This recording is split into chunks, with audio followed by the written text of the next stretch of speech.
in the house of God together. David dealt with this like Habakkuk did. He wrote the vision, but everybody that read the vision wasn't happy about what God showed him or spoke to him or through him. I want to tell you this, no matter how anointed and how gifted you are, everybody's not happy about what God has promised you. People aren't happy about where you are right now. They're not happy about what you got right now. And of course, they're not happy about your promise. Somebody say, I know you're not happy. I know you're not happy. I know you're not happy. People actually get happy when you don't have nothing. They get happy when you're broke as a joke.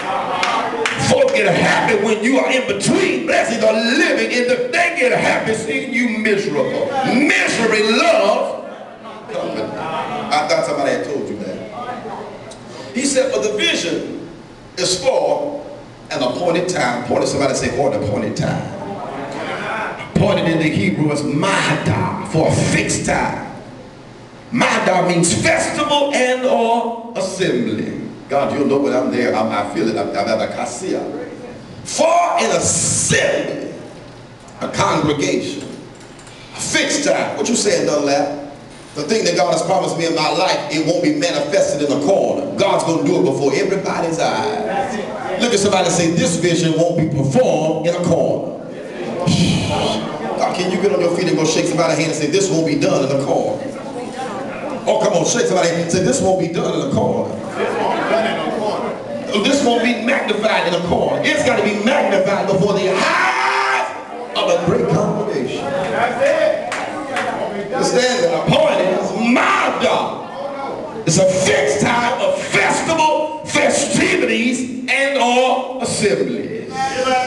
Now I preached hard last Sunday, I'm going to talk here today. It's for an appointed time. Well, Dunlap, what is time? Time is a duration, a span, a stretch, a period, an interval. It's a time, it's an age, it's an era, it's a juncture. It's what I call a point, a period, a moment. God, can I deal with this here? It's a day, it's a month, it's a year, it's a century, it's a millennium. It's an eon, it's what I call infinity. Somebody say infinity. Understand that it shall what? Come to pass. The vision is for an appointed time. At the end of the appointed time, it shall what? Speak and not what? Lie. Can I deal with this here? You're going to visualize what he's verbalized. You shall see this one phrase that it is so. What do you mean, Dunlap, that it is so? It is factual. It is true. It is realistic. What God said is literal. It's authentic. It's faithful. It's correct. It's exact. I ain't stuck y'all here.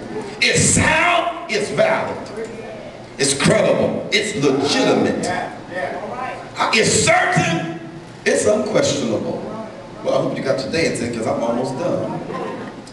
He said, though it tarry, wait for it. Somebody say, though it tarry. Tarry as ma. Ma means even though it's questionable. How is it questionable, prophet? Because God said it and I've been looking for a long time. God promised it and I've been waiting and I've been crying. I've been asking God, God, why so long? But had he given me what he promised me years ago, I wouldn't have been able to handle it. Some of us were not mature enough. Some of us were not seasoned enough. Some of us were not stable enough. Some of us simply weren't focused. Somebody say focus. It means questionable or reluctant, delayed. Though it tarry, wait for it.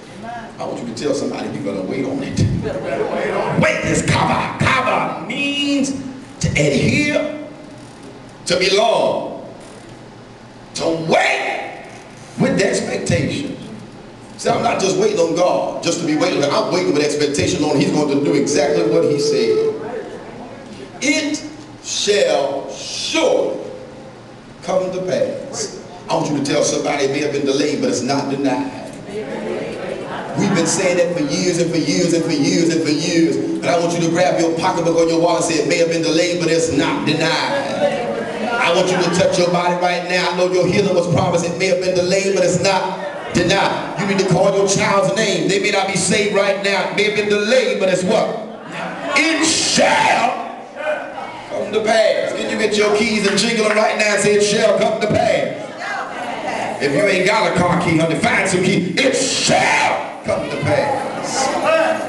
Well, come with pioneers of blue means to abide, means to apply, means to attain. It shall employ, shall grant, shall lead, shall lift up, shall be fruitful. What you said, what I dealt with was a temporary inconvenience for a permanent accommodation. Some of us have been going through public distress. Can I deal with this here? And when you're dealing with public distress, you need a private visitation. Because some of us, we've been dealing with public distress. How does that? Because when I heard what God was going to do in me, through me, and for me, I got excited and I had to tell somebody. I don't know if you've ever been there. I don't know whether you've ever been there. Well, after the Lord told you something, you got what I call excited. And after I got excited, I'm closing in 60 seconds. Because you see now, y'all. After you got excited, you begin to tell somebody. But after you told them, it looked like God changed his mind. But he said, though it tarry, wait for it, because it shall what come to pass. Now, I know they say come to pass. I'm going to deal with that there. I'm going to get you to come to pass. I added that in there. Dunlap, how did you add that in there? Because the word says, so shall my word what? Be. It shall come. Then he said in the end, it shall not tarry. Tarry in the Hebrew means shall not be hindered. God, can I deal with that? Shall not be turned around, turned aside, or even change or altered. So I'm closing with this. You got to understand when vision has an appointment with time, it has to meet its divine appointment. And I know that many of you all thought it was going to be on time last year. I know after you got your word, you thought it was going to be on time the year before. I said, that's what you need my time, time for manifestation. But as long as you live, you got to understand, you better expect the unexpected. But when it's your time, the enemy can't do anything about it. Well, in layman's terms, what you saying to I know you think you're late, but slap somebody, say you're right on schedule. I'm going to close here. Hey, tell your neighbor. I ain't trying to impress none of y'all here. I ain't going to preach hard because y'all want to say nothing. Tell your neighbor, I'm right on schedule. I know it looked like I missed my opportunity, but what it didn't look like to somebody else, God was in my setup, and he was working it out for my good. I'm going to close here. In your life, when you're working toward your vision, you got to expect turmoil, expect opposition, because on the road to your vision, it won't be a straight road. There's going to be some curves.